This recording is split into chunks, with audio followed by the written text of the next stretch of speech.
வெள்ளை குருமா செய்யறதுக்கு ஆயில் ஊற்றிக்கோங்க, தேவையான ஆயில் ஊற்றிக்கோங்க. அப்புறம் ஹோல் ஸ்பைசஸ் நம்ம போட்டுக்கிறோம்.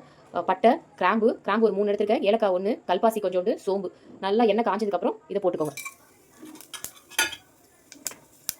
இப்போ இது நல்லா பொரிஞ்சதுக்கப்புறம் நான் பெரிய வெங்காயம் ஒரு கப்பில் எடுத்து வச்சுருக்கேன், பொடியாக நறுக்கி. அதை நீங்கள் இதோட சேர்த்துக்கலாம். இப்போ இந்த வெங்காயம் ரொம்ப வதங்கணுன்றதெல்லாம் கிடையாது, கண்ணாடி பதம் வர வரைக்கும் வதக்கினா போதும். இப்போ இந்த மாதிரி கண்ணாடி பதம் வந்ததுக்கப்புறம் ஸ்பூன் போட்டுக்கோங்க இஞ்சி பூண்டு பேஸ்ட்டு.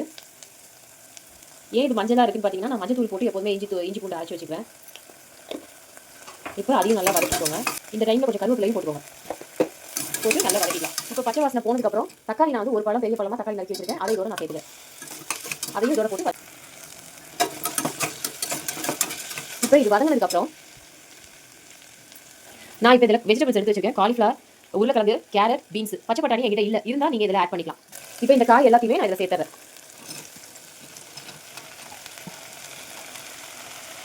சேர்த்துட்டு அதோட இதை வதக்கிக்கணும்.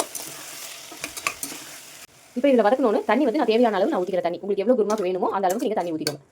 இப்போ இதில் உப்பு போட்டுக்கோங்க. உப்பு போட்டு கொஞ்சம் கலக்கி விட்டுட்டு குக்கரில் லிட்டு போட்டு ஒரு 2 விசில் வர அளவுக்கு, 2 இல்லை 3 விசில் வர அளவுக்கு நீங்கள் போட்டு மூடி வச்சிருங்க. இப்போ நான் குக்கரை மூடிட்டேன். இந்த கேப்பில் வந்து நம்ம தேங்காய் அரைச்சிடலாம். இதில் நம்ம அரைக்கிறதுக்கு தேங்காய் திருவி எடுத்துக்கலாம். நான் பல்லாக எடுத்துருக்கேன். இப்போ தேங்காய் ஒரு ஜாரில் நம்ம போட்டுக்கலாம், அரை மூடி தேங்காய். அதுக்கப்புறம் தேங்காவோட ஒரு 10-12 முந்திரி, ஒரு 4 பச்சை மிளகா, காரத்துக்கு ஏற்றது 4 பச்சை மிளகா, சோம்பு, பொட்டுக்கடலை, இதையும் நான் தேங்காவோட சேர்த்துறேன். சேர்த்து இப்போ இதை நம்ம அரைச்சி எடுத்துக்கலாம். இப்போ தேங்காய் இந்த மாதிரி வேறு பதத்தில் அரைச்சி எடுத்துக்கோங்க. இப்போ காய் வெந்துருச்சு, ஸோ அதனால் லிட்டை ஓப்பன் பண்ணிக்கலாம். நம்ம தேங்காய் விழுது அரைச்சி வச்சோம்ல, அதை நம்ம இதில் ஊற்றிக்கலாம். மிக்ஸி ஜாரையும் கழுவி கொஞ்சம் தண்ணி ஊற்றிக்கோங்க. இப்போ இந்த டைமில் கொஞ்சோண்டு கரம் மசாலா சேர்த்துக்கோங்க. கொஞ்சம் தான் நான் போடுறேன். இதை போடும்போது நல்ல ஒரு மனம் கிடைக்கும். அதனால கரம் மசாலா போட்டு ஒரு 3 நிமிஷம் 4 நிமிஷம் கொதிக்க விடுங்க. கொதிச்சோன்னு நம்ம இப்போ பார்க்கலாம்.